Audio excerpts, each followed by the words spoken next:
Do you believe that sometimes God sends someone, not to save the world, but simply to unlock the door we've bolted shut inside our own hearts? That night, the snow fell like ashes scattered from heaven. All across Texas, silence reigned, broken only by the shriek of wind through the pines and the groan of an old wooden hinge in the dark. Inside a forgotten church, a single fragile flame flickered in the hearth. The only thing standing against a winter that seemed determined to swallow the earth whole. Clara Mae sat alone in the front pew, her hand resting on a dust-covered Bible. She didn't read. She didn't sing. She only stared at the firelight trembling across the yellowed pages. For 3 long years, she hadn't sung, hadn't prayed, hadn't believed that God still listened to the ones left behind. Everything inside her had turned to stone, even the heart that once flowed soft and sweet as a hymn. Outside, the storm gathered, rising from the west, dragging heavy clouds and the long, hungry cry of wolves. Clara knew that sound, a warning that somewhere, someone's life was hanging by a thread. And then, through the howl of the wind, a sound, a knock, 3 times, not loud, but clear. Her head lifted. The sound felt misplaced, almost otherworldly, like it belonged to a place where people still believed in miracles. The church door trembled, shedding frost like ashes of a burnt faith. Clara rose, each step toward it heavy, as if she were walking through her own past. Through the misted glass, she saw a figure bowed low against the storm. And beside him, a little girl, wrapped in a blanket, shivering violently. The firelight caught in the child's eyes, clear, afraid, yet burning with a strange light, a light no winter night could extinguish. Clara froze, and in that moment, she heard something she hadn't heard in 3 years, the sound of her own heartbeat. The wind swept across the steeple, and the church bell tolled once, long and low. And Clara knew. Perhaps God had just knocked on her door. The door swung open, and the wind rushed in like a living thing. Snow whipped across the room, scattering over the worn wooden floor. The flame in the fireplace faltered, nearly dead, then shuddered back to life, trembling but stubborn. A man stepped inside, a child slung across his back, wrapped tight in a heavy blanket. He set her gently down by the fire, his hands raw and red from the cold. She was so small that even lying down, her head curled into the crook of his arm like a fragile bird hiding from the storm. Clara stood frozen. For a moment, she didn't know whether to thank God for bringing them or curse him for it. Her church had become a tomb for ashes and memories, not a shelter for the living, and certainly not a place for hope. Still, she fetched an old blanket, laid it over the little girl, and fed the fire more wood. The crackle of burning logs filled the silence, a rare sound of life in a room that had forgotten warmth. Outside, the storm still raged, but within those thin walls, heat began to spread, stitch by stitch, as if unseen hands were mending the torn fabric of the night. The man leaned against the wall, eyes closed, chest rising and falling like someone who had walked far past exhaustion. The firelight traced his face, weathered, worn, yet peaceful somehow. Beside him, the child slept soundly, cheeks flushed, lips parted in the soft rhythm of life returning. And Clara felt something stir inside her, a sensation so old, it hurt. It was the same peace she thought had died with her own son. She stepped onto the porch. The sky hung black and heavy, the snow a vast blanket smothering the earth. Lightning split the horizon, revealing the empty plains beyond, a world stripped bare of all but wind and ghosts. She remembered the last time someone had stood at that door. A messenger, carrying a paper colder than steel. No one survived. Since that day, Clara had built walls around herself, high, thick, without a single door. But tonight, the storm had knocked. And in a single moment of weakness, she had opened it. Back inside, her eyes drifted to the strangers who had carried more than snow and mud into her sanctuary. They carried something deeper, something invisible, heavy as grief, quiet as faith. On the wooden chair near the door lay the man's gloves. From his coat pocket, a charred scrap of wood slipped out. Clara picked it up, its edges blackened, its center still carved with a faint heart. It smelled of smoke, of ash, of something that once burned but had not been consumed. She placed it on the old altar beside a candle long extinguished, and for reasons she couldn't explain, she lit the wick again. The flame flickered, trembling across the cracked face of Christ. And for one fleeting instant, it looked alive, warmed by recognition. The night dragged on. The storm screamed outside, but inside the church, firelight, breath, and warmth tangled together. Clara sat near the hearth, eyes on the little girl. Each fragile breath from the child was like a whispered hymn. So pure, so sharp, it made her heart ache. In that moment, Clara realized something she hadn't dared admit for 3 long years. She had prayed for a miracle, but never imagined it would arrive in the form of a snow-drenched man and a child clinging to life. By dawn, the storm was fading. Silver light of morning mixed with the fire's dying glow. Clara opened the door and stepped into the hush of snowfall. The world was hushed, blanketed in white, and there, breaking through the cracks of the frozen steppe, a tiny wildflower stood, defiant and green. Clara bent down, touched it gently. Warmth spread through her fingertips. And she knew. It wasn't just the fire in the hearth that had come back to life. It was the fire in her own heart. For 3 straight days, the storm never stopped. The wind moved like it had a soul of its own, haunting the pines, tearing through the cracks of the church, singing winter's long song of endurance. Clara rose early each morning to stoke the fire. Her hands were cracked and raw, but still the flame rose up again, its resinous smoke painting the air with a fragile warmth. In the corner, the child slept on, small beneath layers of blankets. The man, Luke, had gone out at first light, leaving only a trail of deep footprints winding into the woods until they vanished into the white. Clara watched them fade through the frosted glass, and a strange unease stirred in her. Not simply fear that he might never return, but fear of something rising in her own chest. Something warm, something tender, something dangerous.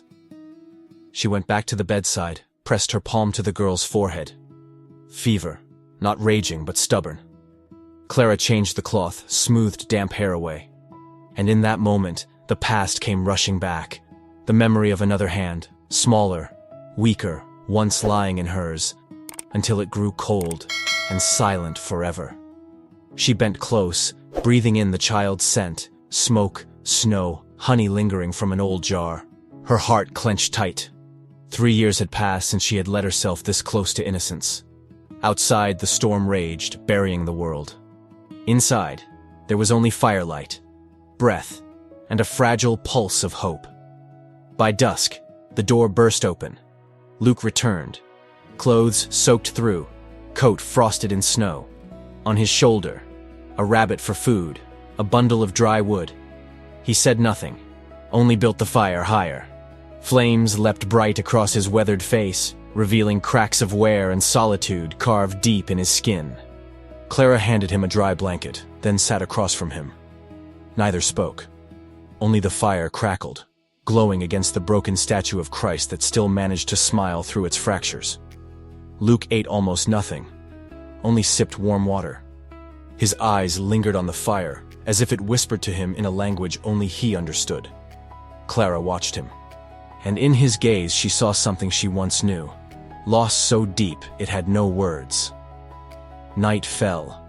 Outside, snow covered the earth like ash over a grave.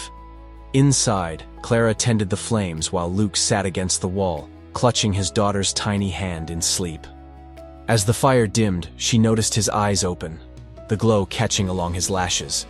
He looked at her. It was not longing, not request, just a recognition. 2 wanderers in the same desert of loneliness, quietly acknowledging each other across the silence. When Clara woke, the world was hushed. A pale blue seeped through the frost-rimmed windows. The wind had ceased, the snow had stopped. But Abby's breath was shallow, rattling.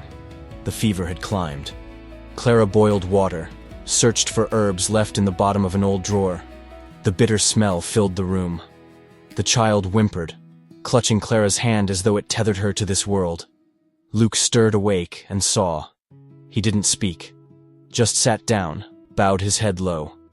And in the fragile dawn, his face bore the look of a father praying without words, pleading though he no longer believed anyone might hear. Clara watched, and in her chest, something long buried began to stir. Faith. Old, cracked, unwanted, rising again. The first light of day broke across the snow, scattering diamonds across the frozen valley. Sunlight touched the wildflower by the steps, the same one she had found days ago. Still standing, still trembling, but not broken. She knelt beside Abby, placed a hand against her brow, and whispered, not begging, but speaking to an old friend she once knew. If you're still there, let this child stay. I don't need a miracle. I just need the wind to blow once more. There was no reply, only the faintest stir of air, slipping through the cracked window. It caught the flame in the hearth, made it leap higher, brighter, warmer. Clara opened her eyes. The child was breathing steady now, peaceful in her sleep. Golden light washed the room, as soft and warm as autumn. Outside, the snow had stopped. The sky opened wide, thin and blue like silk. And for the first time in 3 years, Clara Mae smiled. 3 days later, the skies finally broke open. The storm was gone. The snow had ceased. And the Texas plains lay revealed in a silver haze. Quiet, soft, almost dreamlike. From the church roof, a thin column of smoke drifted upward, fragile as the breath of someone just waking from a long illness. Inside, Clara tended the hearth, sweeping out the ashes. Luke stacked damp firewood by the wall, and little Abby, wrapped in her blanket, sat by the flames. Her cheeks had color again. Each time she laughed, the sound lit the room brighter than the fire itself. Clara thought maybe, just maybe, God had listened. If only once. But peace never stays long. That morning, the wind shifted, carrying a new scent. Smoke, not from their hearth, but heavy, acrid, biting. Clara stepped to the door. The western ridge was glowing. Fire raced through the pines, devouring the dry brush like the hands of the devil himself. Luke froze where he stood. He knew that fire. It was the same flame that had turned his homestead into ashes. The same night it had taken his wife. His eyes darkened, fear and memory colliding in an instant. The wind roared from the west.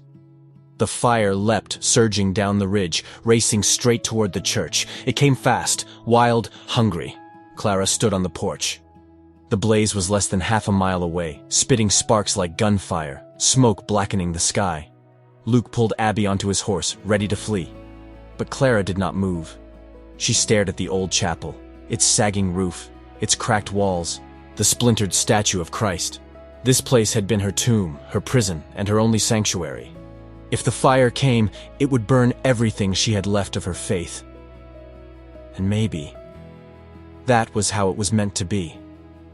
Luke shouted something, his voice lost in the gale. Clara only shook her head. That single gesture told him everything. She wasn't running. She wasn't afraid. She was choosing to stay. Whether to protect the fire or to be consumed by it, even she didn't know. Ash began to fall, black snowflakes drifting on the wind. Clara walked inside. She knelt before the altar. The charred wooden heart lay there still, half burnt, half whole.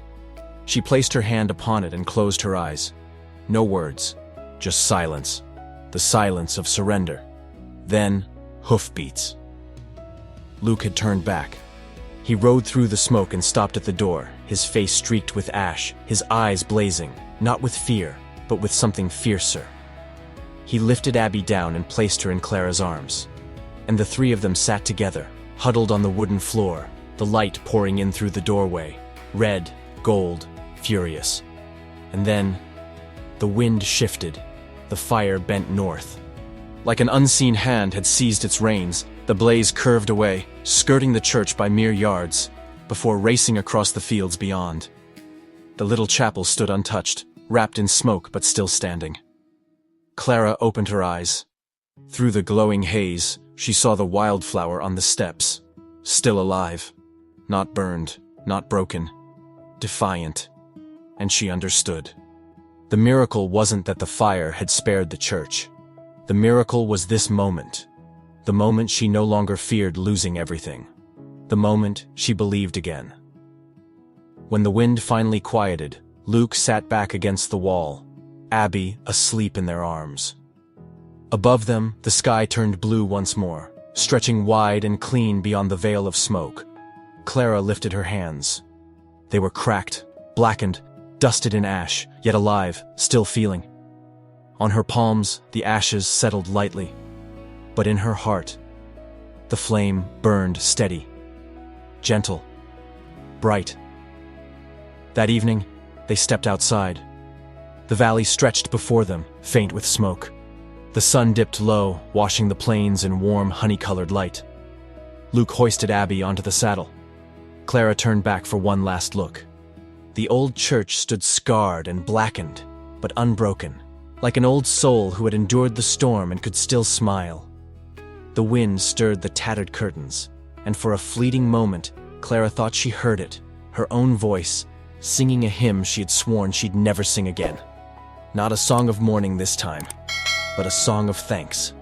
After the storm and the fire, the plains fell into silence. The wind no longer howled.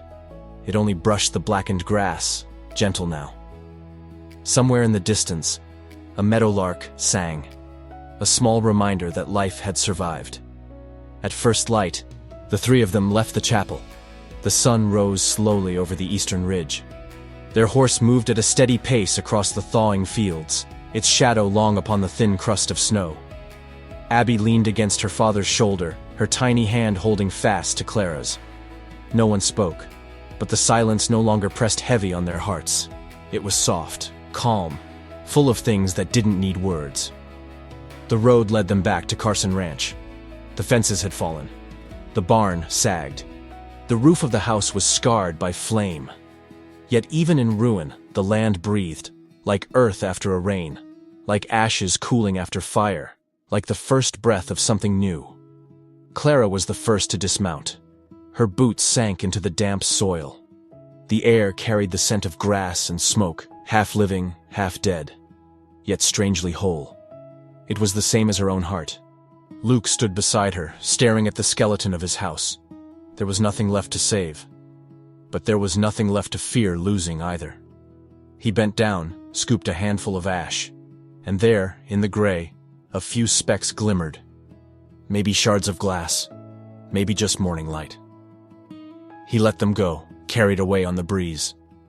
Clara laid a hand on his shoulder. No words. Her touch said it all. We have lost, but we still remain. The days rolled on. They built again. Stone around the well, fresh beams for the barn, a new roof rising from the old foundation. Abby ran wild through the grass, laughing, stopping only to gather wildflowers blooming from the ash. Each blossom looked like a gift from heaven, placed gently on the ground to see if they'd notice. Evenings found them on the porch. The fields stretched golden before them, herds moving lazily through the sunset light. They didn't need to speak. The silence was enough, filled with the hum of insects, the whisper of wind, and the quiet fire of peace. One night, Clara began to sing again. Her voice was rougher now, cracked by years of silence. But the notes fell soft, like spring rain striking dry earth, coaxing life from the soil. Abby leaned against her knee, eyes shining like moonlit water. When the song faded, the breeze lifted the last notes and carried them westward, perhaps to the ears of Luke's lost wife. Perhaps higher still, where even God might smile. Weeks passed. The plains turned gold with blossoms. Clara planted a garden with Abby, teaching her to press seeds into the soil. Luke repaired the corral, pausing often to watch them with a faint smile, like a man who had finally found home again, within his own chest. One evening, Clara walked the ridge behind the house, where the ash had fallen thickest. There she saw it. The same wildflower she had touched on the night of the storm, now tall, strong, in full bloom. The wind stirred its petals, and in the rustle she almost heard a lullaby she thought she had forgotten. A hymn once sung for the dead, now returned as a cradle song for the living. She touched the blossom. It was neither cold nor hot, but warm, the warmth of life beginning anew. Looking up, she saw the clouds breaking apart, sky clear and blue as glass. The wind moved through her hair, bringing the scent of grass and wood smoke. She closed her eyes and breathed deep, and in that moment, she understood. Faith does not come from chapels or prayers. Faith lives in hands that build, in breath that endures, in every small act that keeps another warm on a cold day. When she turned back, Luke stood on the porch, Abby in his arms, both of them watching her, both of them smiling. She walked toward them, and in the quiet glow of evening, the three of them, once strangers, once broken, now stood together, as if from the very beginning they had been sent to one another. Old folks in Texas still whisper that story, whenever the spring winds sweep across the open plains. They say, up north of Carson, there stands a small wooden house. On its porch hangs an old bell. And when the wind passes, the bell gives a low, lingering note, like the sigh of winter finally letting go. People say it's the voice of God, a quiet thank you carried on the breeze. Inside that house, a woman with silver in her hair still lights a candle every night. Beside her, a man mends the fence in silence. And in the garden, bright and gold with wildflowers, a little girl laughs, her voice dancing higher than the bell itself. No one there speaks of the great storm anymore. Some wounds, they know, are better left to the wind to heal. And the storytellers, when they reach the end, they always leave it the same way, their voices low and steady, almost like a hymn. Back then, God didn't come as a miracle. He came in the shape of two lost souls. And when they knocked upon a door, someone inside found the courage to open it. Then the wind stirs, the bell tolls once more, and the story lives on, across the golden fields, in a land where faith was never truly lost.